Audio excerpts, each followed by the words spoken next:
Hello, and thank you for watching my channel. I'm creating a cake today inspired by the artwork and products of Lisa Frank. I absolutely love the colors and patterns she uses and could not wait to share this with you. To get her signature neon rainbow colors, I'll be coloring my fondant with Chef Master Neon Bright pink, orange, yellow, green, blue, and purple. You can find my easy marshmallow fondant recipe on my site and my channel here, and if you'd like more info on coloring your fondant, I'm going to be uploading a tutorial about that as well soon. Fold each color into a long rope and then roll them together flat to create a curvy rainbow to cut out my hearts and stars. These cutter sets are from my shop, Custom Cutters and Embossers by Erin, which I'll link in the description. You can really use any shapes for these. She uses a lot of hearts and stars in her work, so that's why I chose those.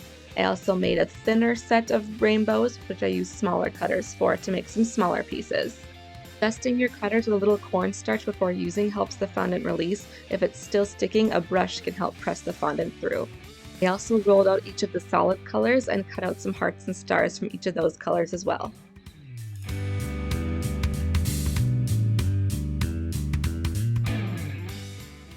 I attached some of the rainbow stripe cutouts to the solid ones to give them a little more stability as they dry overnight. I'll be using black edible paint to paint some animal prints on these. You can find my recommended edible paints and brushes in my Amazon storefront.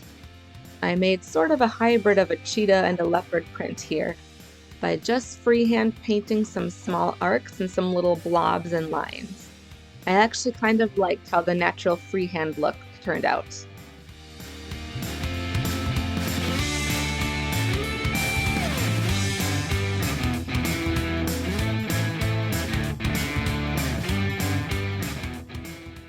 Here is a cheetah leopard rainbow heart.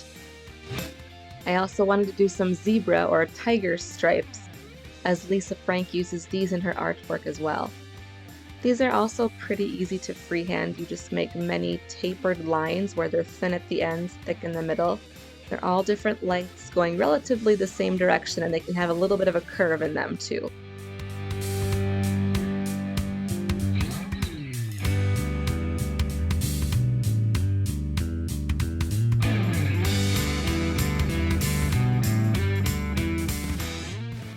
And here is how they all look together. Let these dry overnight. This is a very brief stacking and crumb coating of this 3-layer cake, as I didn't want the video to get too long, but I wanted to make sure to show all aspects of the cake. If you'd like to see a more in-depth tutorial about frosting smooth buttercream cakes, you can check out my video on that. I'll link that as well.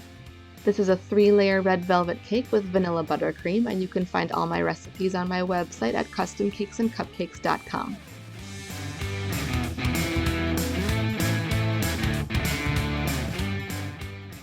My crumb-coated cake goes into the fridge for about a half an hour and then comes out to get colorful. I'm also using Chef Master Neon Bright liquid gels in all 6 colors for my buttercream. I'll also be uploading a video about getting really bright, vibrant neon buttercream colors soon as well, so look for that. Starting with the neon pink at the top, I'm just going to be spreading this around the cake, one color after another, and it's okay if it's not perfect, it's actually better that way. I also let my colors overlap just a little bit because I want them to blend together. If you look at her artwork, the backgrounds, the neon rainbows are actually in kind of a gradient, a gradual rainbow. If you wanted to make evenly spaced stripes, I recommend using a metal stripe comb, and I've got some previous episodes on making clean buttercream stripes. I'm using my tall metal scraper to smooth out the stripes now. And after the first pass, I had a few little air bubbles and spots I wanted to fill in with each color. This part was really fun because I liked seeing the rainbows on my scraper here after I finished scraping. I really like using metal scrapers, especially for projects like this. I can warm them up under hot running water and it helps really smooth out the buttercream nicely and more easily. Lastly, we'll level out the top. Just like we did with the crumb coat, I'm using an offset spatula or an angled offset spatula and just gently pulling in the excess buttercream around the top edge in toward the center before pulling it away. I really love how these colors turned out, and now it will go into the fridge for another 30 minutes at least before the next part. I had my shop design some custom animal print stencils, or if you have a favorite stencil you'd rather use, that works too. I'm using a zebra or tiger stripe stencil and also a leopard or cheetah print stencil. Press your stencil against the cake until the cold condensation of the buttercream helps you keep it in place. This is my black chocolate buttercream, which you can find both on my site and my channel here. I'm applying the black buttercream carefully and slowly with my offset spatula, being careful not to move the stencil around on the cake. Then I like to just smooth it out and take off any excess with my scraper or my spatula as well. When peeling off a stencil, just make sure again not to rub it against the side of the cake, that you're peeling it straight off.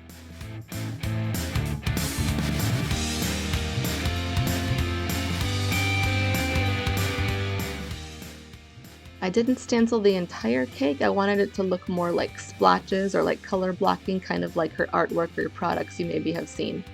And I'm also going to fill in some of the gaps with the fondant pieces we made, as well as some sprinkles.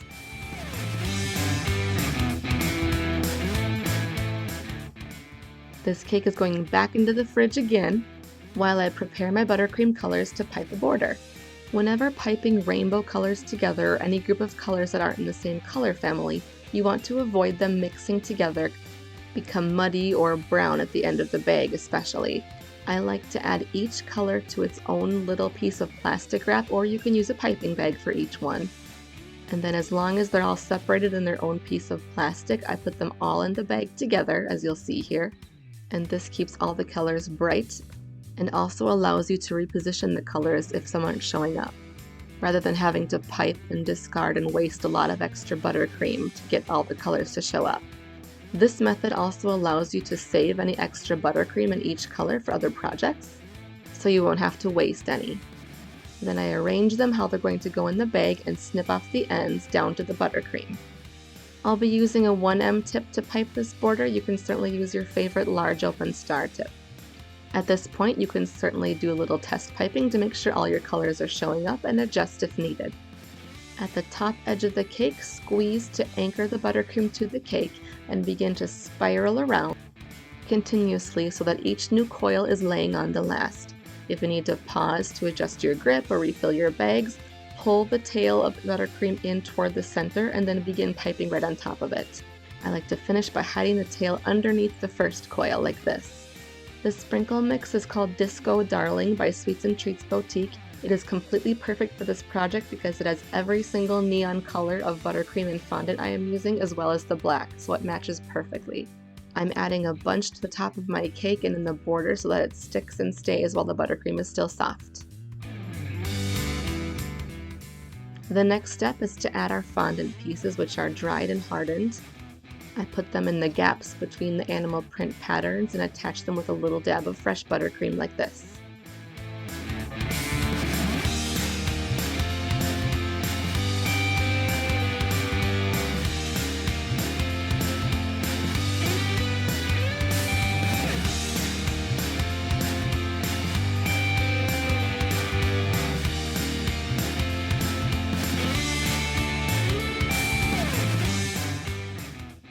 And the last step was to add some sprinkles all over the front of the cake.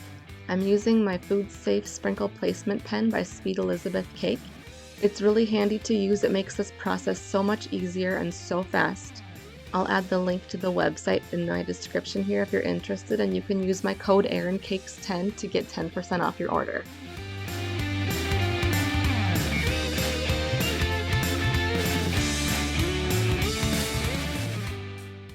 We'll just add the last couple of sprinkles here, and here's how it turned out.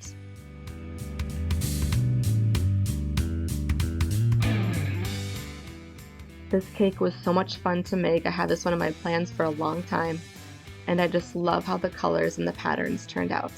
Let me know in the comments if you had a Lisa Frank notebook in school growing up, or if you remember coloring those big velvet posters of brightly colored animals. Thank you so much for watching.